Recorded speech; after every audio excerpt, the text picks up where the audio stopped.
Good morning, good morning.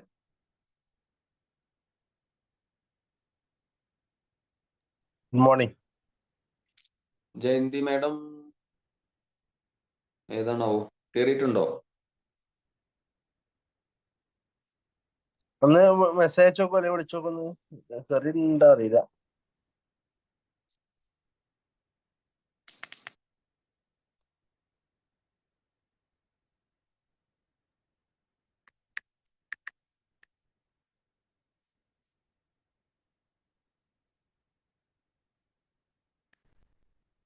അയ്യോ എൻ്റെ അടുത്ത നമ്പർ ഇല്ലല്ലോ.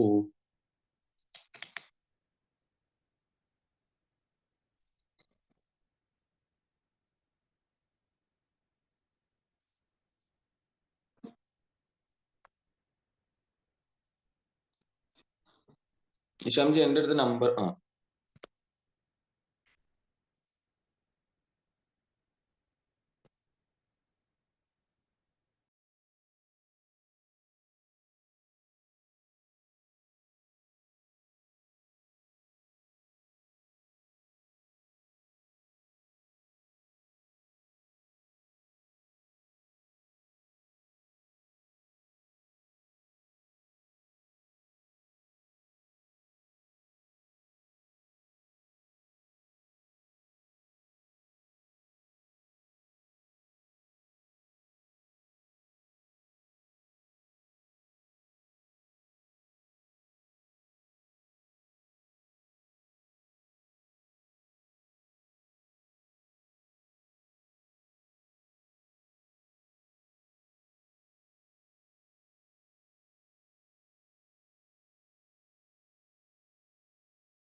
ഓളിയെ നോക്കാനേ.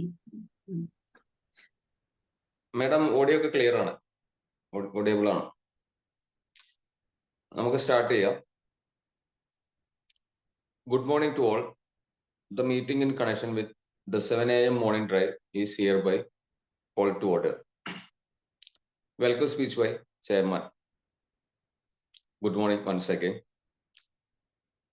Zone 28 വളരെ അഭിമാനത്തോടെ നടത്തി വരുന്ന 7 a.m. മോർണിംഗ് ഡ്രൈവ് എന്ന ഈ രാവിലത്തെ ഒത്തുകൂടലിൽ ചെറിയ വിവരങ്ങൾ ഷെയർ ചെയ്യുന്ന ഈ പ്രോഗ്രാമിന്റെ പിന്നിൽ പ്രവർത്തിച്ച, ഇതിനെ വളരെ വിജയകരമായി മുന്നോട്ട് കൊണ്ടുപോകാൻ കരുത്തും തണലുമായി നിൽക്കുന്ന സോൺ ഡയറക്ടർ ട്രെയിനിങ് ഈശാം സാറെ ഈ പ്രോഗ്രാമിലേക്ക് വളരെ സ്നേഹത്തിന്റെ ഭാഷയിൽ സ്വാഗതം ചെയ്യുന്നു. അതോടൊപ്പം സോൺ 28ന്റെ നമ്മുടെ എല്ലാം കൂടെ നിന്ന് നമ്മളെ നയിച്ചുകൊണ്ടിരിക്കുന്ന ZP മാഡം, PPP KS ചിത്ര മേഡത്തെ ഈ പ്രോഗ്രാമിലേക്ക് സ്വാഗതം ചെയ്യുന്നു. ഇന്നത്തെ ഈ കുറച്ചു നേരം നമ്മളോടുകൂടെ സംവദിച്ച് അറിവുകൾ ഷെയർ ചെയ്ത് നമ്മളെ മുന്നോട്ട് കൊണ്ടുപോകാൻ, ഇന്നത്തെ ദിവസത്തെ പ്രചോദിപ്പിക്കാൻ വേണ്ടി നമ്മുടെ കൂടെ ഇന്നത്തെ ചേർന്നിട്ടുള്ള ജയന്തി മേഡത്തെ ഈ പ്രോഗ്രാമിലേക്ക് വളരെ സ്നേഹപൂർവ്വം സ്വാഗതം ചെയ്യുന്നു. ഇവിടെ എത്തിച്ചേർന്ന മറ്റ് JC ആൻഡ് നോൺ JC മെമ്പർമാരെയും വളരെ സ്നേഹത്തോടെ സ്വാഗതം ചെയ്യുന്നു. Madam, the 7 a.m. morning drive online session floor is yours. Jayanti Madam.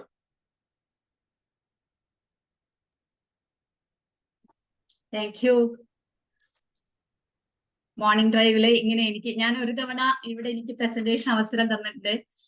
രണ്ടാമതും എന്നെ വിളിച്ചതിന് വളരെയധികം സന്തോഷം. കുറച്ച് സമയം ഇങ്ങനെ ഇത്രയും നല്ലൊരു പ്ലാറ്റ്ഫോം ട്രെയിനിങ്ങിന് വേറെ ഇല്ല. അത് തുടക്കക്കാർക്കായാലും ഒരുപാട് എക്സ്പീരിയൻസ്ഡ് ആയവർക്ക് ഒരുപോലെ ഉപകാരപ്രദമാവും. പിന്നെ നല്ല ഒരു ഓഡിയൻസും ഉണ്ട്. അത് വളരെയധികം സന്തോഷം തരുന്ന ഒരു കാര്യമാണ്. ഞാന് എന്റെ സ്ക്രീൻ കാണുന്ന ഒരു മിനിറ്റ് ഒന്ന് ഷെയർ ചെയ്യട്ടെ.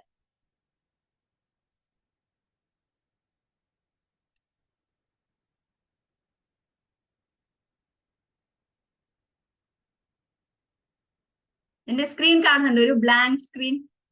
കാണാം. ഞാനൊരു ചോദ്യം ചോദിക്കട്ടെ. ഇവിടുത്തെ 23 പാർട്ടിസിപ്പൻസിനെയാണ് എനിക്ക് കാണുന്നത്. ഒരു ക്വസ്റ്റ്യൻ, ചെറിയ ഒരു ക്വസ്റ്റ്യൻ ആണ്. ഇത് വളരെ പ്രശസ്തനായ ഒരു സയന്റിസ്റ്റ് ആൽബർട്ട് ഐൻസ്റ്റീന്റെ വാക്കുകളാണ്. അദ്ദേഹം പറഞ്ഞു, ഈ ഭൂമുഖത്ത് ഒരു ചെറിയ ജീവിയുണ്ട്, ഒരു ക്രീച്ചർ. അത് ഈ ഭൂമിയിൽ നിന്ന് അപ്രത്യക്ഷമായാൽ, അതിനെ വംശനാശം നേരിട്ട് കഴിഞ്ഞാൽ ഈ ഭൂമിയിലെ മനുഷ്യന് പിന്നെ 4-5 വർഷമാണ് ജീവിക്കാൻ പറ്റുള്ളൂ. അത് ഏത് ജീവിയാണ്? ക്വസ്റ്റ്യൻ ക്ലിയർ അല്ലേ? ക്ലിയർ ആണ്. പറയൂ. ബാക്ടീരിയ അല്ല, അത്ര അതിസൂക്ഷ്മ ജീവിയല്ല. ആരായിരുന്നു ആൻസർ ചെയ്ത്? പേര് പറയൂ, ആൻസർ ചെയ്ത് ആരാണെന്ന്? Okay, thank you. അത് കറക്റ്റ് ആൻസർ ആണ്. ബീസ് അല്ലെങ്കിൽ തേനീച്ചകളാണ്. അതായത് യൂറോപ്യൻ കൺട്രീസിലെ ഒരു കോളനി കൊളാപ്സ്, ഇവര് ഈ തേനീച്ചകൾ ഒരുമിച്ച് താമസിക്കുന്ന അതിനെ കോളനി എന്നാണ് പറയുക. അപ്പൊ ഇങ്ങനെ ഇതിനൊരു ഡിസീസ് വന്നിട്ട് ഈ തേനീച്ചകളൊക്കെ ഇങ്ങനെ ചത്തൊടുങ്ങുമ്പോ അദ്ദേഹം പറഞ്ഞതാണ്, US-ലും യൂറോപ്യൻ കൺട്രീസിലും ഇത് വലിയൊരു ഭീഷണിയാണ്. എന്താ അങ്ങനെ പറയാൻ കാരണം എന്നറിയോ ആർക്കെങ്കിലും? പോളിനേഷൻ നടക്കാതെ അങ്ങനെ നമ്മുടെ സസ്യങ്ങളുടെ ഇതൊന്നും നടക്കത്തില്ല. ഫ്രൂട്ട്സ് ഉണ്ടാകാൻ, അങ്ങനെ നമുക്ക് ഓക്സിജന്റെ ലഭ്യത ഇതുമെല്ലാം കുറെ മൊത്തത്തില് പ്ലാന്റ്സ് ആണല്ലോ ഏറ്റവും പ്രൈമറി ആയിട്ട് നമുക്ക് വേണമെന്ന്. അന്നേരം അതിന്റെ നാശം സംഭവിക്കും. അതാണോന്ന് അറിയത്തില്ല, ഇങ്ങനെ കേട്ടു. അതായത് നമ്മുടെ മാൻകൈൻഡിന്റെ നിലനിൽപ്പ് എന്ന് പറയുന്നത് എല്ലാറ്റിനും നമ്മളെ ഫുഡിനെ, സസ്യങ്ങളെ, പ്ലാന്റ്സിനെ ആണ് ഡിപ്പെൻഡ് ചെയ്യുന്നത്. അപ്പൊ ഈ ഒരു ജീവിവർഗം, ഈ ഒരു ഇൻസെക്ട്സ് എന്ന് പറയുന്നത് അവര് ഏറ്റവും നല്ല ഒരു പോളിനേറ്റേഴ്സ് ആണ്. അതുകൊണ്ട് ഇവരെ ഈ ഭൂമിയിൽ നിന്ന് ഇല്ലാതായി കഴിഞ്ഞാൽ പിന്നെ നമ്മുടെ ജീവിതം എന്ന് പറയുന്നത് ഉണ്ടാവില്ല. കാരണം ഏറ്റവും നമുക്ക് ആവശ്യമുള്ളത് ഫുഡാണ്. ഓക്കെ, അപ്പോ ഇതിന് കുറെ ഫൺ ഫാക്ടേഴ്സ് ഉണ്ട് ബീസിനെ വെച്ച് നോക്കുമ്പോൾ. അതിലെ ഏറ്റവും പ്രധാനപ്പെട്ടത് ആരെങ്കിലും ഒന്ന് പറയോ, എത്ര കണ്ണുകളാണ് ഉള്ളത് എന്ന് അറിയോ ബീസിന്? തേനീച്ചകൾക്ക് ഒരു തേനീച്ച എടുക്കുമ്പോ എന്റെ ആ പിക്ചറിൽ അത്ര ക്ലിയർ അല്ല. 360 ഡിഗ്രി കാണാൻ പറ്റും തേനീച്ചകൾക്ക്. പിന്നെ വേറൊരു പ്രത്യേകത ഉണ്ട്. കണ്ണ് എന്ന് പറഞ്ഞു കഴിഞ്ഞാൽ ലെൻസുകൾ മാത്രമാണുള്ളത്, കണ്ണില്ല. പിന്നെ അതിസൂക്ഷ്മമായ 5 കണ്ണുകളുണ്ട്. പിന്നെ അതുപോലെ തന്നെ ഷഡ്പദാണ്, അതുകൊണ്ട് എല്ലാവർക്കും അറിയാം ആദ്യ കാലാണ്. പിന്നെ വേറൊരു ഇമ്പോർട്ടൻസ് ഉണ്ട്, 2 വയറാണുള്ളത്. ഒന്ന് ഇതിന്റെ നിലനിൽപ്പിന് ആവശ്യമായിട്ടും, പിന്നെ ഒരെണ്ണം ഈ നെക്ടർ കളക്ട് ചെയ്തിട്ട് അത് തേനായിട്ട് ഹണിയായിട്ട് സൂക്ഷിക്കാനുള്ളത് ഒക്കെയാണ്. അങ്ങനെ ഒരുപാട് പ്രത്യേകതകളുള്ള ഒരു ജീവിയാണ്. അപ്പോ ബിസി ലൈക്ക് ബീസ് എന്ന് പറയും. എപ്പോഴും നമ്മൾ തേനീച്ചകളെ പോലെ സദാസമയം ബിസി ആയിരിക്കുക എന്നുള്ളത് അതിൽ നിന്ന് നമ്മൾ കണ്ടുപഠിക്കേണ്ട ഒരു കാര്യമാണ്. നിങ്ങൾക്കറിയാം, നമ്മളെ എന്തൊരു ജീവിയെ കാണുമ്പോൾ പ്രത്യേകിച്ച് ട്രെയിനേഴ്സ് അതിനെ എങ്ങനെ ഒരു നമ്മളിലേക്ക് കണക്ട് ചെയ്യാമെന്ന് ആലോചിക്കും. അതുപോലെ എനിക്കും തോന്നി ഇത്തവണ നമ്മുടെ ചുറ്റുമുള്ള ഈ ഒരു ഇൻസെക്ടിനെ പറ്റിയിട്ട് പറയണത്, be the bees for a better tomorrow. നമുക്ക് ഒന്നുകൂടി നമ്മുടെ കഴിവ് പുറത്തെടുത്തു കഴിഞ്ഞാൽ, അല്ലെങ്കിൽ നമ്മുടെ ജീവിതത്തില് നിങ്ങളെ വർക്ക് ചെയ്യുന്ന നിങ്ങളുടെ ഫീൽഡിലും എല്ലാം ഒന്നുകൂടി നിങ്ങളുടെ കഴിവ് നിങ്ങൾക്ക് പുറത്തെടുത്തു കഴിയുമ്പോൾ, അല്ലെങ്കിൽ ബീസിനെ പോലെ ബിസി ആയി കഴിയുമ്പോൾ നമുക്ക് വളരെ നന്നായിട്ട് ഈ ലോകത്തേക്ക് കോൺട്രിബ്യൂട്ട് ചെയ്യാൻ കഴിയും എന്നുള്ളതാണ്. ഒന്നുകൂടി ബെറ്റർ ആക്കാൻ നമ്മുടെ JCയുടെ ടാഗ് ലൈൻസിലൊക്കെ ഉള്ളതാണ് അല്ലെ, ഫോർ എ ബെറ്റർ ടുമോറോ. ഒരു ഡിഫറൻസ് ഉണ്ടാക്കുക, ചേഞ്ച് ഉണ്ടാക്കുക എന്നുള്ളതെല്ലാം. അപ്പൊ ഇവരുടെ ഏറ്റവും വലിയൊരു പ്രത്യേകത എന്ന് പറയുന്നത്, they work really hard at their jobs. അതിന്റെ എന്റെ ഒരു സ്ലൈഡിന്റെ കുറച്ച് സ്ലൈഡ്സേ ഉള്ളൂ, നമുക്ക് കുറച്ച് സമയമുള്ളൂ. ഇതിന്റെ ഒരുപാട് ഫാക്ടേഴ്സ് ഉണ്ട്, അതിലേക്ക് ഒരുപാട് വൈഡ് ആയിട്ടൊന്നും ഞാൻ പോകുന്നില്ല. കുറച്ച് കാര്യങ്ങളെ പറയുന്നുള്ളൂ. ഒരു ഫാസിനേറ്റിംഗ് ബി ഫാക്ട്സിലേക്കാണ് നമ്മൾ പോകുന്നത്.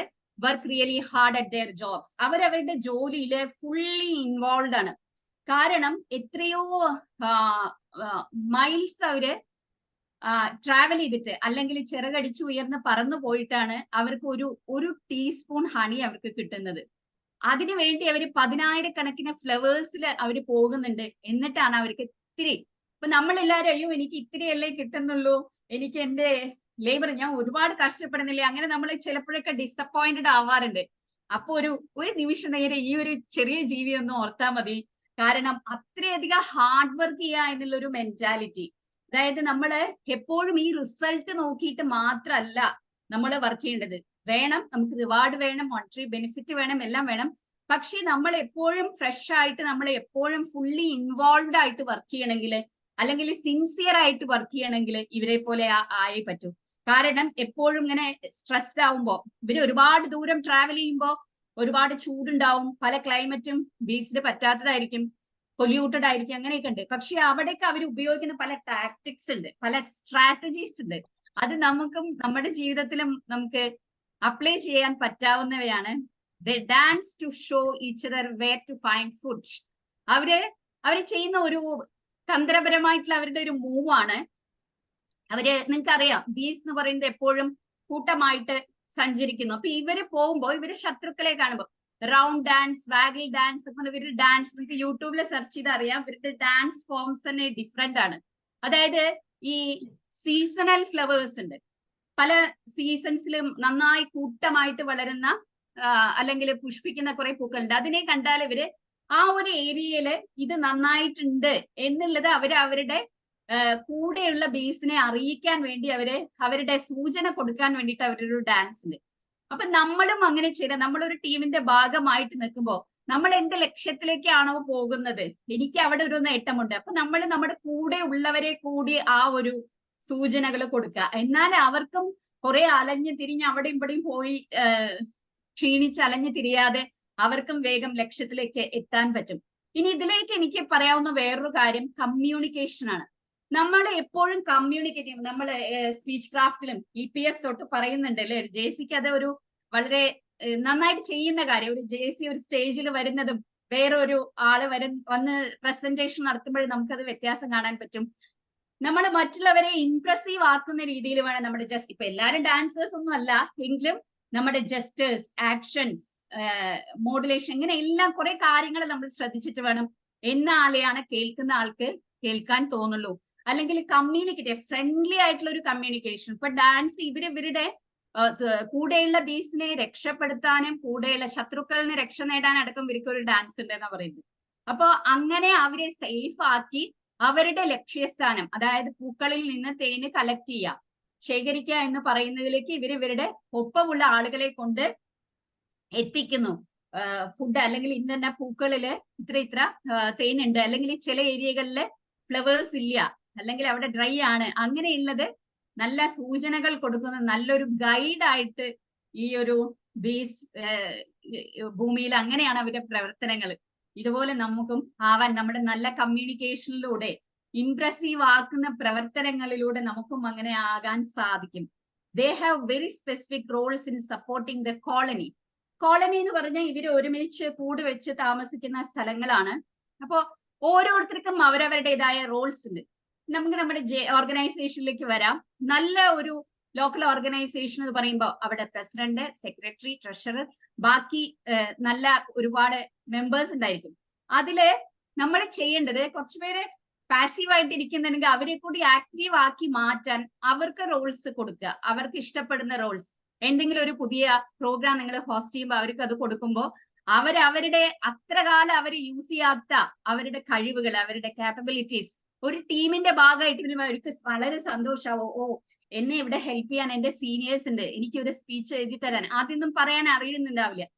അപ്പോ അതുപോലെ ഓർഗനൈസേഷൻ കുറിച്ച് പഠിപ്പിച്ചു തരാൻ വേറെ ആൾക്കാരുണ്ട്. അപ്പൊ എന്നെ ചുറ്റും എന്നെ സപ്പോർട്ട് ചെയ്യാൻ, എന്നെ പ്രൊട്ടക്ട് ചെയ്യാൻ ആൾക്കാരുണ്ടാവുമ്പോ തീർച്ചയായിട്ടും നമുക്കൊരു ഇൻസ്പിറേഷൻ വരും. എനിക്ക് അത് ചെയ്യണം, ഇത് ചെയ്യണം, എനിക്കൊരു റോൾ ഉണ്ട്, ഞാൻ വെറുതെ ഇരിക്കല്ല. അപ്പൊ ഞാനൊക്കെ ജേസിൽ വന്നപ്പോ അങ്ങനെയായിരുന്നു, ഒരുപാട് കേട്ടിട്ടുണ്ട്. പക്ഷെ ഞാൻ എന്റെ സീനിയേഴ്സ് അല്ലെങ്കിൽ ഹസ്ബൻഡ് ഒക്കെ നീ അത് ചെയ്യ് ഇത് ചെയ്യുന്നൊക്കെ പറഞ്ഞ് ചെയ്തപ്പോഴാണ് എനിക്കും ഇതൊക്കെ എനിക്ക് ചെയ്യാൻ പറ്റുമല്ലേ എന്ന് ഞാനും മനസ്സിലാക്കിയത്. അങ്ങനെ നമ്മള് ഇപ്പൊ കോളനി പറയുമ്പോൾ നമ്മള് വീട്ടിലെ നമ്മുടെ ഫാമിലി ഫാമിലി മെമ്പേഴ്സ് ഉള്ള ഒരു ഗ്രൂപ്പ് ഉണ്ട്. പിന്നെ പുറത്തേക്ക് ഇറങ്ങിയ നമ്മുടെ ഇൻസ്റ്റിറ്റ്യൂഷൻ അല്ലെങ്കിൽ സൊസൈറ്റി, നമ്മുടെ JCI പോലെയുള്ള ഓർഗനൈസേഷൻസ്, എവിടെയായാലും നമുക്കൊരു സ്പെസിഫിക് റോള് കിട്ടുമ്പോൾ നമ്മൾ റിസ്ക്കും റെസ്പോൺസിബിലിറ്റിയാണ് നമ്മളെ കൂടുതൽ ബഹുമതികളിലേക്കും അല്ലെങ്കിൽ കൂടുതൽ മഹനീയമായ കാര്യങ്ങളിലേക്ക് നയിക്കുന്നത് എന്ന് പറയും. അതുപോലെയാണ് ബീസ് ഓരോരുത്തർക്ക് അവർക്ക് വർക്കേഴ്സിന്റെ ക്യൂനുണ്ട്, പ്രൊട്ടക്ട് ചെയ്യാൻ കാവലായി നിൽക്കുന്ന ബീസിന്റെ, ഇതെല്ലാം അതിനെ അവര് 100% നമ്മളെല്ലാം കൂടി വാരി പിടിച്ച് കാര്യങ്ങൾ ചെയ്യല്ല. ഓരോരുത്തർക്ക് ഓരോന്ന് ചെയ്യുമ്പോൾ അതിൽ അവർ വലിയ പുലികളായിട്ട് മാറും. അപ്പോ ഒന്നില് ഫോക്കസ് ചെയ്യാന്ന് കൂടി ഇതിനർത്ഥമുണ്ട്. അതിനെ നന്നാക്കുക, മാക്സിമം ഭംഗിയായിട്ട് ചെയ്യുക. അല്ലെങ്കിൽ എല്ലാം കൂടി കൺഫ്യൂസ്ഡ് ആവുന്നു, ഒരു ഐഡിയയും കിട്ടാതെ വരികയാണ് ചെയ്യുന്നത്. പിന്നെ only female bees can sting and they don't want to sting you. ഇത് വളരെ ഇമ്പോർട്ടന്റ് ആയിട്ടുള്ള ഒരു കാര്യമാണ്. കാരണം ഫീമെയിൽ ബീസ്, അതായത് ഈ തേനീച്ചകളെ നമ്മളെ വെറുതെ ഒന്നും വന്ന് അറ്റാക്ക് ചെയ്യാറില്ല. അവർക്കൊരു ത്രെട്ട് വരുമ്പോ, ഇത് ഞാൻ അനുഭവിച്ചറിഞ്ഞൊരു കാര്യം. ഒരു ഓണക്കാലത്ത് ഉത്രാടം തിരുവോണത്തിനൊക്കെ സദ്യ ഉണ്ടാക്കിയിരിക്കുന്ന സമയത്ത് ഞങ്ങളുടെ ടെറസിന്റെ മുകളിൽ കുറെ ബീസ് അങ്ങനെ വന്നിട്ട് ഇതെല്ലാം കൂടി വന്ന് ആ ഒരു റൂമിന്റെ ഗ്ലാസിന്റെ ജനലിന്റെ അതിൽ വന്നിട്ട് ഇങ്ങനെ ഒരു യു ഷേപ്പിൽ അവര് വന്നിരുന്നപ്പോ എനിക്ക് പേടിയായി. കാരണം ആ ജനലൊന്ന് തുറന്നു കഴിഞ്ഞാൽ പിന്നെ ബെഡ്റൂമിലേക്കാണ് അത് എല്ലാം കൂടി വരും. അപ്പൊ കുട്ടികളെ ഇത് കുത്തു. പിന്നെ എനിക്ക് ടെറസിന്റെ മേലെ തുണികളൊക്കെ ഉണക്കാൻ പോണം, അപ്പൊ പോയി എന്നെ അറ്റാക്ക് ചെയ്യും. ഇങ്ങനെയൊക്കെ ആകെ ടെൻഷനുകളായിട്ട് ഇരിക്കുമ്പോ ഞങ്ങൾ ഇതിന്റെ ഈ തേനീച്ചകളെ പിടിക്കുന്ന ഒരു വിദഗ്ധനുണ്ട്, അദ്ദേഹത്തിന്റെ അടുത്ത് പോയിട്ട്, എക്സ്പെർട്ടിന്റെ അടുത്ത് പോയിട്ട് ചോദിച്ചു, അയ്യോ അത് അറ്റാക്ക് ചെയ്യോ എന്ന് ചോദിച്ചപ്പോ അവര് പറഞ്ഞു, ഇല്ല നിങ്ങൾ പേടിക്കേ വേണ്ട, അങ്ങനെ വെറുതെ വന്നൊന്നും ഒരിക്കലും തേനീച്ച അറ്റാക്കില്ല. അവരെ അത്രയധികം ഉപദ്രവിച്ചാല്, അങ്ങനെ വന്നാൽ അവർക്കൊരു ഭീഷണി ഉണ്ടാവുമ്പോ മാത്രമാണ് അവർ വല്ലാതെ നമ്മളെ വന്നിട്ട് കുത്തുള്ളൂ. കുത്തി കഴിഞ്ഞാൽ പിന്നെ ആ തേനീച്ചയ്ക്ക് ഒരു ലൈഫ് ഉണ്ടാവില്ല എന്നാണ് പറയുക. അങ്ങനെ ചെയ്യും. അതൊന്നും എനിക്ക് മനസ്സിലായി. കാരണം കുറച്ച് ദിവസം അത് ഞങ്ങളുടെ ബാക്കിൽ കുറെ മരങ്ങളുണ്ട്, അവിടുന്ന് ഇങ്ങനെ കൂടെ എന്തോ പൊട്ടിയിട്ട് വന്നതാണ്. ഒരു തേനീച്ച പോലും അകത്തേക്ക് വന്നില്ല. ഞാൻ അവിടെ പോയിട്ട് നടന്ന് ഇങ്ങനെ നോക്കും, ഒബ്സർവ് ചെയ്ത് എന്താ ചെയ്യുന്നത്. അപ്പൊ എല്ലാരും വളരെ സെൽഫ് ഡിസിപ്ലിൻഡ് ആണ്. ഒരുമിച്ച് ഒരു യു ഷേപ്പിൽ ഇങ്ങനെ പറ്റിപ്പിടിച്ച് ചുമരില് ഇരിക്കുന്നുണ്ടാവും ഈ ഗ്ലാസിന്റെ സൈഡിൽ. എന്നിട്ട് ഞാനത് ഫോട്ടോ ഒക്കെ എടുത്ത് വെച്ചിട്ടുണ്ട്. പക്ഷെ അത് എനിക്ക് ഫീൽ ചെയ്തിട്ടുണ്ട്, കാരണം ഇവര് വെറുതെ വന്നൊന്നും ഉപദ്രവിക്കില്ല. അപ്പൊ ഈ ഒരു കാര്യം നമ്മൾ വെറുതെ വാക്കുകൾ കൊണ്ടോ നമ്മുടെ പ്രവർത്തികൾ കൊണ്ടോ ഈ പാരവെപ്പ് എന്ന് പറയില്ലേ, മറ്റുള്ളവരെ ഉപദ്രവിക്കുക, അതൊരു ഒരു സ്റ്റാഡിസ് എന്ന് പറയില്ലേ, അതൊരു അവരവർ അങ്ങനെയുള്ള ഒരു ബിഹേവിയർ എവിടെ പോയാലും, അപ്പൊ നമ്മുടെ പ്രൊഫഷണൽ ആയാലും അങ്ങനെ ഒരിക്കലും നമ്മൾ ചെയ്യരുത്. കാരണം മറ്റുള്ളവരെ ഇങ്ങനെ കുത്തി നോവിക്കുമ്പോൾ അതിൽ നിന്ന് അവർക്ക് കിട്ടുന്ന വേദന എന്ന് പറയുന്നത് അവരുടെ ഹൃദയത്തിലാണ് അല്ലെങ്കിൽ മനസ്സിലാണ്, അത് അവർ മറക്കില്ല. പക്ഷെ അതേസമയം നേരത്തെ പറഞ്ഞ പോലെ അവര് സപ്പോർട്ടേഴ്സ് അല്ലെങ്കിൽ അവരുടെ പ്രൊട്ടക്ടേഴ്സ് ആയിട്ട് ഇരുന്ന് കഴിഞ്ഞാൽ, ഇത് എപ്പോഴും പെൺകുട്ടികൾ കൂടി മനസ്സിലാക്കേണ്ടതാണ്, അതിന്റെ ഒരു സെൽഫ് ഡിഫൻസ് ആണ്. നമുക്ക് എപ്പോഴും മറ്റുള്ളവരെ പ്രത്യേകിച്ച് ലേഡീസ് ഒക്കെ അങ്ങനെ വരുമ്പോ അവർക്ക് എന്തെങ്കിലും രീതിയിലുള്ള ഒരു ചെറിയൊരു ഒരു നെഗറ്റീവ് ആയിട്ടുള്ള ഒരു അനുഭവം ഉണ്ടായി കഴിഞ്ഞാൽ നമുക്ക് പിന്നെ നമ്മൾ പിൻവലിയും, അയ്യോ എനിക്കിത് പറ്റില്ല. അതേസമയം അവരെ സപ്പോർട്ട് ചെയ്ത് കഴിഞ്ഞാൽ അത് അവരൊരിക്കലും മറക്കില്ല. അപ്പൊ അതേപോലെ നമ്മളൊരു ഡിഫൻസ് മെക്കാനിസം നമ്മൾ തന്നെ കണ്ടെത്തേണ്ടിയിരിക്കുന്നു. കാരണം ഇന്ന് നമുക്കറിയാം അല്ലെ, ചാനലിലും പേപ്പറിലും എല്ലാം. അപ്പോ എപ്പോഴും മറ്റുള്ളവരെ പ്രൊട്ടക്ട് ചെയ്യുക, അത് തേനീച്ചകൾ അതിന് വലിയ മിടുക്കരാണ്.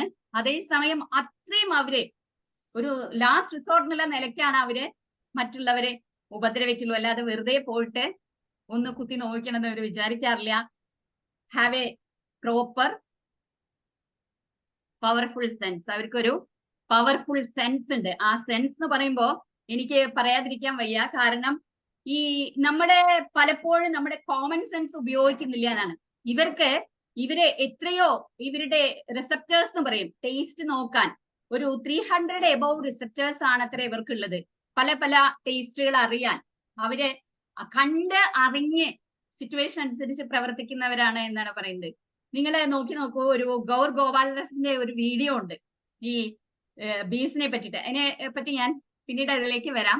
കാരണം കണ്ടറിഞ്ഞ് സിറ്റുവേഷൻ അനുസരിച്ച് പ്രവർത്തിക്കുക. എല്ലാം നമുക്ക് ബുക്ക് വായിച്ചിട്ടും അല്ലെങ്കിൽ എല്ലാം നമുക്ക് എവിടുന്നെങ്കിലും ആരെങ്കിലും തന്നിട്ടോ പാരന്റ്സ് പ്രൊട്ടക്ട് ചെയ്യാനോ എപ്പോഴും ഉണ്ടായിക്കൊള്ളുന്നില്ല. നമ്മുടെ കൂടെ ഇരിക്കുന്നവരെ ഏറ്റവും ബെസ്റ്റ് ആവുന്ന സിറ്റുവേഷൻ ആവില്ല നമ്മുടെ ജീവിതത്തിൽ. പല സമയത്തും പല രീതിയിലേക്ക് വേണമെങ്കിൽ പോയിട്ട് ഡീവിയേറ്റ് ചെയ്യാം. ഞാൻ കുട്ടികൾക്ക് സെഷൻ എപ്പോഴും എടുക്കാറുണ്ട്. അവരോട് ഞാൻ പറയാറുണ്ട്, കണ്ടറിഞ്ഞ് നിങ്ങൾ പ്രവർത്തിക്കണം. നമ്മുടെ മാത്സിലെ ഒരുപാട് കോംപ്ലിക്കേറ്റഡ് ഇക്വേഷൻസോ അല്ലെങ്കിൽ സയൻസിലെ അത്രയധികം കുറെ എക്സ്പെരിമെന്റ്സോ പഠിക്കണ്ട എന്നല്ല. പക്ഷേ ആ സിറ്റുവേഷൻ ഇവരുടെ സെൻസ്, ബീസിന്റെ സെൻസ് ഏറ്റവും അധികം, അതായത് ഒരു പട്ടിയെ വെച്ച് നോക്കുമ്പോൾ അതിനേക്കാൾ 50 ടൈംസ് 50 ഇരട്ടിയോളം അധികം ഇവരുടെ ഇന്ദ്രിയങ്ങളെ കൊണ്ട് ഇവർക്ക് എന്താ പറയാ സംവേദിച്ചറിയാന്ന് പറയും. സ്മെൽ ചെയ്തിട്ട് അറിയാനുള്ള ഒരു കഴിവ് ഇവർക്കുണ്ട് എന്നാണ്. അതിലേക്ക് നല്ല പൂക്കൾ,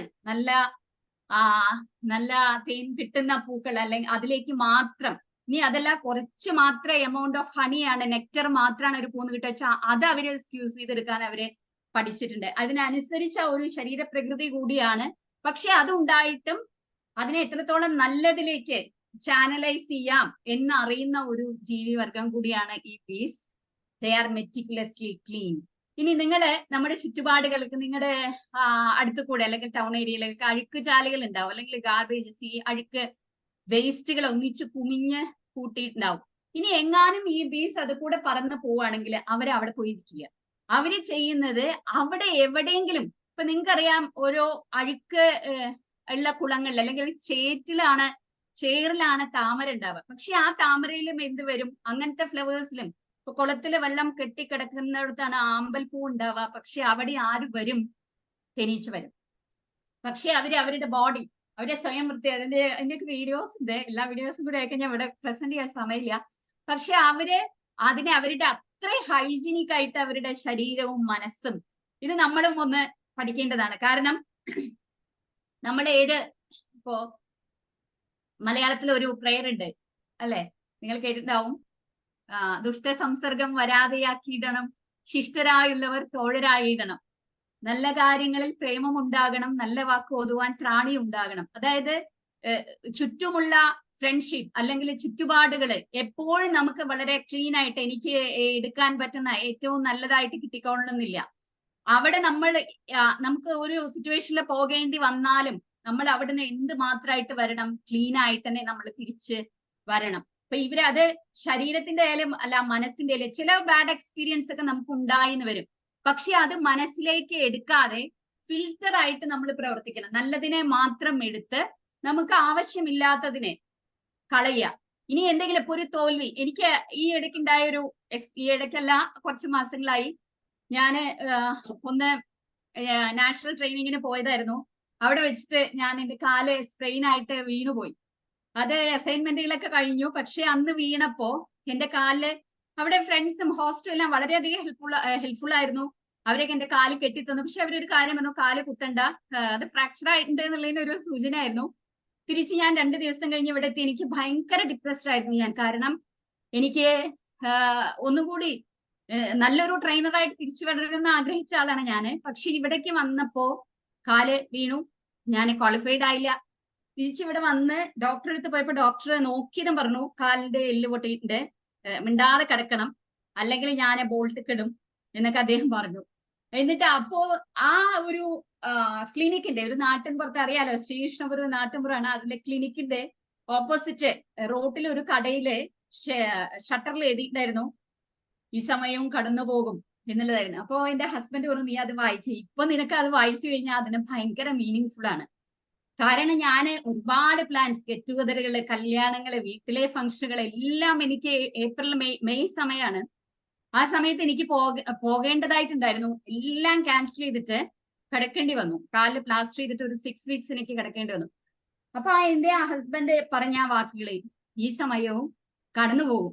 അപ്പൊ ഇങ്ങനെ ഒരു എക്സ്പീരിയൻസ്, ഒരു ബിറ്റർ എക്സ്പീരിയൻസ് എന്റെ ലൈഫിൽ ഉണ്ടായി. അത് ശാരീരികമായിട്ടും മാനസികമായിട്ടും എന്നെ ഒരുപാട് തളർത്തി. പക്ഷെ ആ തളർച്ചയിൽ നിന്ന് ഗ്രാജുവൽ ആയിട്ടാണെങ്കിലും, ഞാൻ ഇവിടെ ഇരുന്ന് കുറെ ബുക്സ് വായിച്ചു, മോനുണ്ടായിരുന്നു, അവൻ എല്ലാ കാര്യത്തിനും എന്റെ കൂടെ നിൽക്കും. പിന്നെ യൂട്യൂബ് ചാനൽ കണ്ടു, കുറെ ട്രെയിനിങ് റിലേറ്റഡ് വീഡിയോസ് ഞാൻ കണ്ടു. അങ്ങനെയൊക്കെ ചെയ്ത് ഞാൻ എന്റെ ആ സമയം ഞാൻ കഴിച്ചു കൂട്ടി. അപ്പൊ അത് തരണം ചെയ്ത്, നമുക്ക് ബാഡ് എക്സ്പീരിയൻസ് വരാം, വീഴ്ചകൾ ഉണ്ടാവും, പക്ഷെ അതിൽ നിന്ന് നമ്മുടെ അബ്ദുൽ കലാം സർ പറഞ്ഞ പോലെ അതിൽ നിന്ന് എങ്ങനെ നമ്മൾ അതിനെ റിക്കവർ ചെയ്യുന്നു, എങ്ങനെ ഓവർകം ചെയ്യുന്നു എന്നുള്ളതാണ്. അപ്പൊ നമ്മൾ ഒന്നുകൂടി റിഫൈൻഡ് ആവുകയാണ്, ഒന്നുകൂടി ക്ലീൻ ആവുകയാണ് ചെയ്യുന്നത്. Bees can recognize others in their colonies and are protective of their hives. അത് ഞാൻ നേരത്തെ പറഞ്ഞു. അതായത് നമ്മുടെ കൂട്ടാളികളെ, കൂടെയുള്ളവരെ, അവരുടെ കൂടെ, ഇപ്പൊ നമുക്കാണെങ്കിൽ കൂടെ എല്ലാം നമ്മുടെ വീടുകളാണ് അല്ലെ, അവരെ പ്രൊട്ടക്ട് ചെയ്യാൻ. അത് ഞാൻ എപ്പോഴും നോക്കാറുണ്ട്. അതായത് ഒരു JC ഒരിക്കലും ഒരു രാജ്യദ്രോഹപരമായ കാര്യങ്ങളിലൊന്നും ഇൻവോൾവ് ചെയ്ത് ഇതുവരെ കണ്ടിട്ടില്ല. അപ്പോ നമ്മുടെ കോളനിയിൽ നമ്മുടെ കൂടെ ഏറ്റവും നല്ല സൈക്കോളജി എന്ന് പറയുന്നത് നമ്മുടെ കൂടെ ഇരിക്കുന്നവരെ മനസ്സിലാക്കുകയാണ്. അല്ലെങ്കിൽ നമ്മുടെ കൂടെ നടക്കുന്ന കുറച്ച് ഒപ്പം തളർച്ചയുള്ളവരെ കൂടി, നമ്മൾ പറയാറില്ല, നമ്മുടെ 6 tenets ഓഫ് അവർ, നമ്മുടെ ക്രീഡിലെ 6 tenets പറയുന്നുണ്ട് അല്ലെ, service to humanity is the best work of life. ഹ്യൂമാനിറ്റിക്ക് വേണ്ടി സെർവ് ചെയ്യാൻ നമുക്ക് കഴിയണം.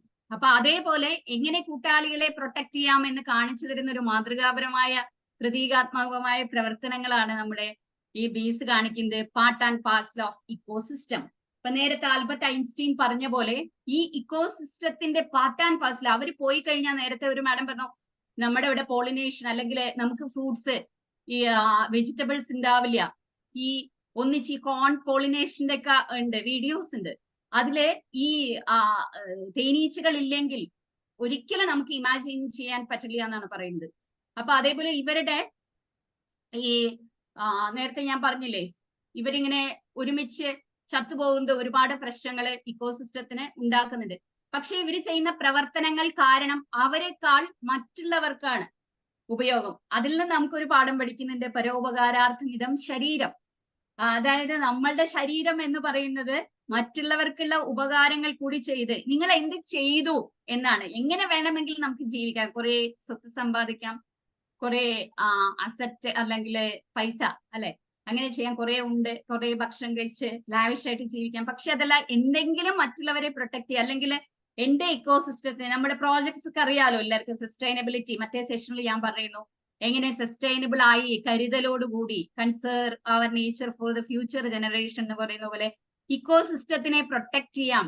അങ്ങനെ നന്നായിട്ട് നമുക്ക് കുടിവെള്ളം, ഇപ്പൊ അതിന്റെ പ്രോജക്റ്റ് ഒക്കെ വളരെയധികം കാലിക പ്രസക്തി ഉള്ളതാണ്. നമ്മൾ വലിയൊരു വരൾച്ചയിലേക്കാണ് പോകുന്നത് അല്ലെ. അങ്ങനെ ഇക്കോസിസ്റ്റത്തിനെ നമുക്ക് എങ്ങനെ പ്രൊട്ടക്ട് ചെയ്യാൻ പറ്റും, അതും കാണിച്ചു തരുന്നു ഈ ഒരു കുഞ്ഞ് ജീവി. അത് അതിന്റെ എങ്ങനെയാണ് ഈ ഇക്കോസിസ്റ്റത്തിനെ അവര് നിലനിർത്തുന്നത് എന്നുള്ളത്.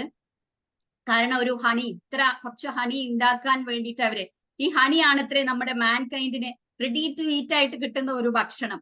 കാരണം അത് കിട്ടിക്കഴിഞ്ഞാൽ നമുക്ക് അത്രയും ഉപയോഗിക്കാം. അത്രയ്ക്കധികം നമ്മുടെ മെറ്റബോളിസം കൂട്ടാനും നമ്മുടെ ആന്റി ഓക്സിഡന്റ് ആയിട്ടൊക്കെ പ്രവർത്തിക്കുന്ന ഒരുപാട് ഔഷധ ഗുണങ്ങളുള്ള ഒരു ഭക്ഷ്യ വിഭവം കൂടിയാണ് ഈ ഒരു തേൻ എന്ന് പറയുന്നത്. അങ്ങനെ വലിയൊരു കാര്യം നമ്മുടെ ഇക്കോസിസ്റ്റത്തിനെ പ്രൊട്ടക്ട് ചെയ്യുന്നു എന്നുള്ളത് കൂടി നമുക്ക് ഒരിക്കലും മറക്കാൻ കഴിയില്ല. എസൻസ് സീക്കേഴ്സ്, ഈ നേരത്തെ ഞാൻ പറഞ്ഞു ഗൗർ ഗോപാൽദാസ് വീഡിയോയിൽ പറയുന്നുണ്ട്, അദ്ദേഹം പറയുന്നുണ്ട് ബീസ് എന്ന് പറയുന്നത് എസൻസ് സീക്കേഴ്സ് ആണ്, നല്ലതിന്റെ സത്ത എന്ന് പറയും. ഇപ്പൊ നമ്മൾ ജ്യൂസ് കുടിക്കുമ്പോഴേ, നമ്മൾ ജ്യൂസ് കുടിക്കുമ്പോ ഫ്രൂട്ട്സിനെ മാക്സിമം സ്ക്യൂസ് ചെയ്തെടുത്തിട്ട് ആ ജ്യൂസാണ് നമ്മൾ കുടിക്കുന്നത്, ബാക്കിയുള്ളത് നമ്മൾ കളയുക. അതുപോലെ ഇവരെ ഫ്ലവേഴ്സിൽ പോയിട്ട് ഇത് സ്ക്യൂസ് ചെയ്തെടുക്കുന്നു. ഇനി ഈ ഒരു ബീസ് നേരത്തെ പറഞ്ഞ പോലെ ഡിച്ചിലോ അഴുക്കുചാലുകളിലോ പോകുമ്പോ അവിടെ അതവര് ശ്രദ്ധിക്കുന്നില്ല. അവരെന്താ ചെയ്യുന്നത്, അവിടെ എവിടെയെങ്കിലും ഒരു നല്ല ഫ്ലവേഴ്സ് ഉണ്ടെങ്കിൽ അതിന്ന് അവര് അതിന്റെ ഏറ്റവും നല്ല എസൻസിനെ അവര് സെർച്ച് ചെയ്ത് കണ്ടുപിടിക്കാൻ. അതേസമയം കൊതുകോ അല്ലെങ്കിൽ ഈച്ചയോ ഒക്കെ എന്താ ചെയ്യുന്നത്, അവരെപ്പോഴും എന്താ പറയാ ഫോൾട്ട് ഫൈൻഡേഴ്സ് ആണ്. എവിടെയൊക്കെ ഇനി നല്ലൊരു ഗാർഡനിൽ അഴുക്കുണ്ടോ എന്ന് അന്വേഷിച്ചു പോയി അവിടെ പോയി കുഞ്ഞ സ്ഥലത്താണ് അഴുക്കെങ്കിൽ അവർ ആ അഴുക്കിലിരുന്നിട്ട് അതെല്ലാവരുടെയും സ്പ്രെഡ് ചെയ്തിട്ട് ഒരു നെഗറ്റീവ് സ്പ്രെഡ് എഫക്റ്റ് ഉണ്ടാക്കുന്നത്. അപ്പോ ഈ എസൻസ് സീക്കേഴ്സ് ആയി മാറുക എന്നുള്ളതാണ് പറയാനുള്ളത്. കാരണം എസൻസ് സീക്കേഴ്സ് ഒരു പോസിറ്റീവ് സ്പ്രെഡ് എഫക്റ്റ് ഉണ്ടാക്കുന്നത്. പക്ഷെ ഈ ഹൗസ് ഫ്ലൈസ് പോലെയുള്ള ഈച്ച, കൊതുക് അങ്ങനത്തെയൊക്കെ ഒരു ഫോൾട്ട് ഫൈൻഡേഴ്സ് ആണ്. ഇപ്പൊ നമുക്കും ഇതുപോലെ ഒരുപാട് തെറ്റുകള്, ചിലവരുണ്ടല്ലേ തെറ്റുകൾ മാത്രം കണ്ടുപിടിക്കും. എത്ര നല്ല കാര്യം തന്നാലും നല്ല കാര്യം പറയില്ല. പക്ഷെ നമ്മുടെ ജേസീസ് അങ്ങനെയല്ല കേട്ടോ, കുഞ്ഞു നല്ല കാര്യം അവര് നന്നായി പറയാറുണ്ട്. അപ്പൊ ഈ ഒരു എസൻസ് സീക്കേഴ്സ് ആയിട്ട് മാറാൻ കഴിയട്ടെ. അതായത് നമ്മള് തെറ്റുകൾ നോക്കിയാൽ അതേ കാണൂ. ആ തെറ്റുകളെ ഒരുപാട് നമ്മള് കൂടുതലാക്കി കണ്ടു കഴിഞ്ഞാല് നമുക്ക് ജീവിക്കാൻ കഴിയില്ല. അപ്പോ എസൻസ് സീക്കേഴ്സ് എന്ന് പറയുന്ന ഇവരുടെ ഒരു വലിയ എസൻസ് സീക്കിംഗ് എന്നുള്ള ഒരു ക്വാളിറ്റി ബീസിനെ നമ്മുടെ ജീവിതത്തില് നമ്മൾ പ്രാവർത്തികമാക്കുകയാണ് വേണ്ടത്. ബീസ് സ്വീറ്റ് ലൈക്ക് ബീസ്. അതായത് നമ്മൾ പറയാറുണ്ട് നമുക്ക് എങ്ങനെയാണ് സ്വീറ്റ്നെസ് കൊണ്ടുവരാം, എങ്ങനെ കൊണ്ടുവരാം പറയൂ, ആരെങ്കിലും ഒരാൾ പറയൂ. എങ്ങനെയൊക്കെ നമുക്ക് നമ്മുടെ ലൈഫിൽ സ്വീറ്റ്നെസ് കൊണ്ടുവരാം?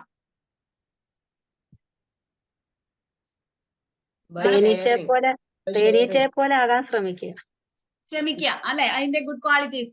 അതേ ഒരു ഇവര് പറഞ്ഞു നമ്മുടെ ട്രെയിനിങ് സെഷനിലൊക്കെ ഏകദേശം സമയം കഴിയാറായി. ഇന്നലെ ഒരു ബസ് ഗ്രൂപ്പിംഗ് ചെയ്യാറുണ്ട് അല്ലെ, നമ്മളെ ആളുകളെ കൊണ്ട്. ഏറ്റവും നല്ലൊരു ട്രെയിനിങ് മെത്തേഡാണ് ഈ ബസ് എന്നുള്ള ഈ സൗണ്ട്. ഇത് ബീസ് പറക്കുമ്പോൾ ഒരു സെക്കൻഡില് 230 ടൈംസ് അത്ര ഇവരെ ചിറകുകൾ ഇങ്ങനെ അടിക്കുക. ഇവര് ഈ ഒരു ഫ്ലവർ എന്ന നെക്ടർ കളക്ട് ചെയ്യാൻ നോക്കുമ്പോ. അപ്പൊ അതേപോലെ നമ്മുടെ ഐഡിയാസ്, ഒരുപാട് ഐഡിയയുടെ ബാങ്കാണ് ഓരോ ബ്രെയിൻ. അപ്പൊ കുറഞ്ഞ സമയത്തിനുള്ള പെട്ടെന്ന് ഐഡിയാസ്, ഒരു 8 പേരെ നമ്മൾ ഗ്രൂപ്പാക്കി തിരിച്ചിട്ട് അതിന്ന് ബസ് ഗ്രൂപ്പിംഗ് നടത്തുമ്പോൾ ഒരുപാട് ഐഡിയാസ് നമുക്ക് കിട്ടുകയാണ് ചെയ്യുന്നത്.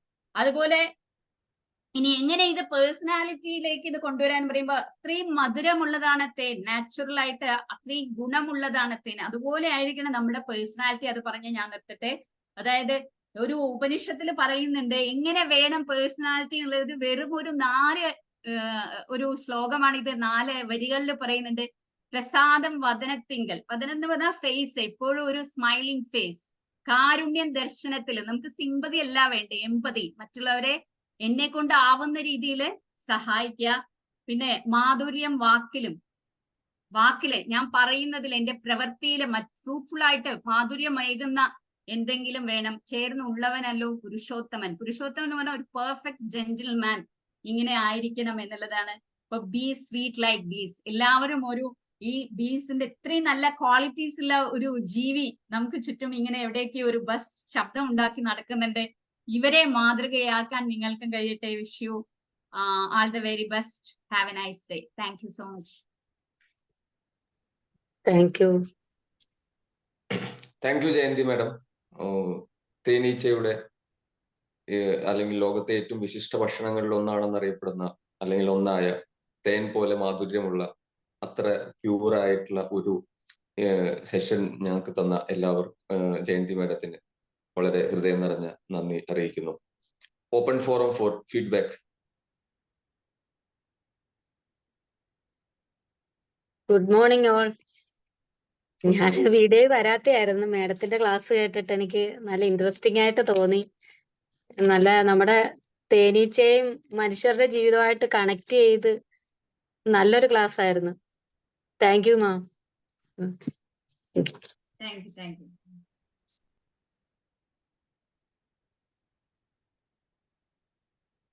Thank you Rajesh Calicut. Thank you so much.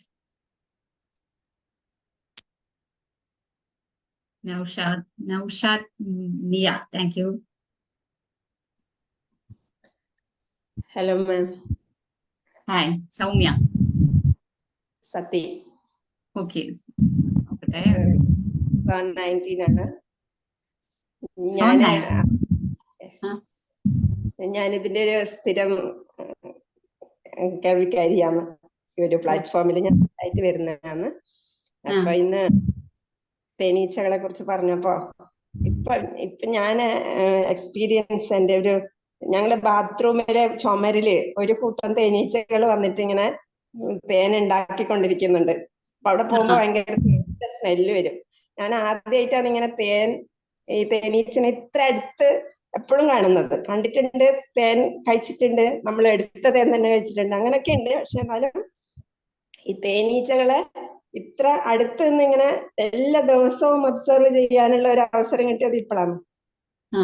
അപ്പൊ ഞാനിങ്ങനെ വെറുതെ അതിനെ നോക്കി കുറെ സമയം ഇങ്ങനെ ഡെയിലി അതിനെ പോയി നോക്കും. അപ്പൊ ഞാനിങ്ങനെ വെറുതെ ആലോചിക്കലുണ്ട്, ഇവരെന്നെ മനസ്സിലാക്കുന്നുണ്ടാവോ?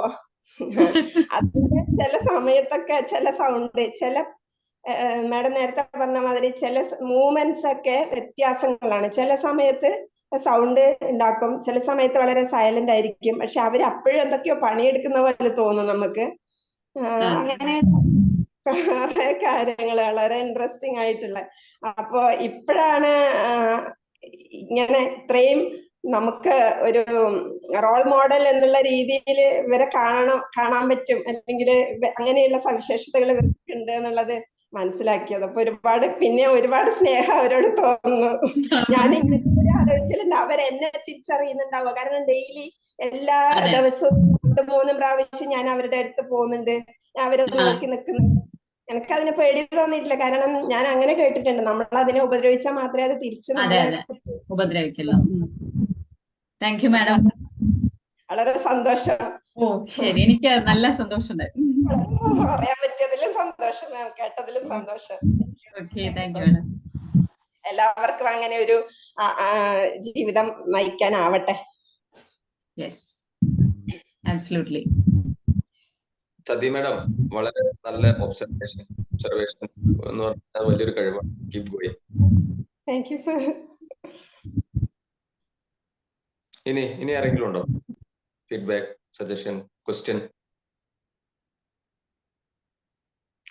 ഓക്കെ, നമുക്ക് മറ്റു ഒഫീഷ്യൽ പ്രോഗ്രാമിലേക്ക് കിടക്കാം.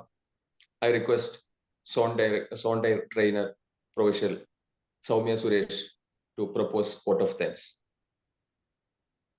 Thank you, Chairman, for the privilege. Good morning, all. Fantastic session, Jayanti ma'am. Ma'am പറഞ്ഞൂടെ ബീസിനെ നമ്മുടെ JCI കണക്ട് ചെയ്തു. അതിനിടയിൽ മാമിന്റെ പേഴ്സണൽ എക്സ്പീരിയൻസ് ഷെയർ ചെയ്തു. അങ്ങനെ ഒരുപാട് തലത്തിലേക്ക് ഇന്നത്തെ ഈ ഒരു അരമണിക്കൂറിനെ വളരെ വാല്യുബിൾ സെഷൻ ആയിട്ടാണ് എനിക്ക് തോന്നിയിട്ടുള്ളത്. ഇൻട്രസ്റ്റിംഗ് സ്ലൈഡ്സ്, കുട്ടി കഥകള്, അതുപോലെ 4 വരി കവിതകള്, എല്ലാം കൊണ്ടും മനോഹരമായ ഒരു സൂപ്പർ സെഷൻ. തേനീച്ചകളുടെ കാര്യം പറഞ്ഞപ്പോ മാഡം പറഞ്ഞു വളരെ ഇംപ്രസീവ് ആണ് അവര്, മറ്റുള്ള കൂടെയുള്ള ആളുകളെ ഡാൻസ് ചെയ്ത് ഇംപ്രസീവ് ആക്കുന്നത്. എനിക്ക് പറയാനുള്ളത് ഇന്നത്തെ 7 AM മോർണിംഗ് സെഷന് മാം ഇംപ്രസീവ് ആക്കി എല്ലാവരെയും. കാരണം സതി മാഡം പറഞ്ഞ പോലെ അവരതിനെ ഒബ്സർവ് ചെയ്യാറുണ്ടായിരുന്നു മാഡം. പക്ഷെ ഇന്ന് മുതൽ ആ മാഡത്തിന് ഒരു തിരിച്ചറിവാണ് കൊടുത്തത് മാഡം, ബീസിനെ പോലെ നമ്മളും ആവണം എന്നുള്ളത്. Great effort, congratulations, thank you so much. അപ്പോ എന്റെ റെസ്പോൺസിബിലിറ്റിയിലേക്ക് കിടക്കുകയാണ്. ആദ്യമായിട്ട് ഇന്നത്തെ ചെയർമാൻ ആയിട്ടുള്ള നമ്മുടെ പ്രിയങ്കരനായ JFM സുഭാഷ് സാർക്ക് നന്ദി പറയുന്നു. ഒപ്പം ഇത്രയും മനോഹരമായ സെഷൻ, ഓരോ സെക്കൻഡും എന്താണ് അടുത്തത് ഇൻട്രസ്റ്റിംഗ് ആയിട്ട് ബീസിനെ കുറിച്ച് പറയാൻ പോകുന്നത്, അതെങ്ങനെയാണ് നമ്മളിലേക്ക് കണക്ട് ചെയ്യപ്പെടുന്നത് എന്നുള്ളത് വളരെ ഇൻട്രസ്റ്റിംഗ് ആയി കൊണ്ടുപോയി ഇന്നൊരു ബ്യൂട്ടിഫുൾ സെഷൻ, ഇംപ്രസീവ് ആയിട്ടുള്ള ഒരു സെഷൻ തന്നതിന് നമ്മുടെ ട്രെയിനർ ജയന്തി മാഡത്തിന് big thanks. Thank you so much ma'am. അപ്പം ഇത്തരത്തിൽ 7 AM മോർണിംഗ് ഡ്രൈവ് എന്നുള്ള ഒരു ആശയം നമ്മുടെ സെഡി ട്രെയിനിങ് ആയിട്ടുള്ള ഹിഷാം സർ കൊണ്ടുവരികയും അത് വളരെ നല്ല രീതിയിൽ മുന്നോട്ട് കൊണ്ടുപോകുന്നുണ്ട്. അപ്പോൾ സാറെ ഈ ഒരു അവസരത്തിൽ സാറോടുള്ള ഗ്രാറ്റിറ്റ്യൂഡ് അറിയിക്കുകയാണ്. Thank you so much Hisham sir. ഒപ്പം തന്നെ അവർ അയൺ ലേഡി ഓഫ് സോൺ 28 ചിത്ര മാമിനും ഈ ഒരു അവസരത്തിൽ നന്ദി പറയുന്നു. ഒപ്പം ഇവിടെ കൂടിയിട്ടുള്ള ZGB മെമ്പേഴ്സ് ഓഫ് സോൺ 28, മറ്റു സോണിൽ നിന്ന് വന്നിട്ടുള്ള JCs and non JCs and all participants എല്ലാവർക്കും ഒരിക്കൽ കൂടെ നന്ദി പറഞ്ഞുകൊണ്ട് നിർത്തുന്നു. Thank you. Have a nice day. ജയ് JCI, be better, enjoy the joy of JCI. Thank you. Thank you so much. ഇത്രയധികം സന്തോഷമുണ്ട് ഈ ഒരു ഫീഡ്ബാക്ക് കേട്ടതില്. ഞാനത് എന്റെ ഹൃദയത്തിലേക്ക് ആക്സെപ്റ്റ് ചെയ്തിട്ടുണ്ട് എല്ലാരും പറഞ്ഞത്. അപ്പോ വളരെയധികം സന്തോഷം. സുഭാഷ് സർ, ഹിഷാം ആൻഡ് സൗമ്യ, എല്ലാരും അറ്റൻഡ് ചെയ്ത എല്ലാവരോടും എന്റെ ഒരു big thanks. Thank you so much. Thank you. The 7 AM morning drive online program is hereby adjourned and have a good day to all. ഇനി നമുക്ക് നാളെ രാവിലെ 7 മണിക്ക് വീണ്ടും ഒത്തുകൂടാം. ബൈ. Bye.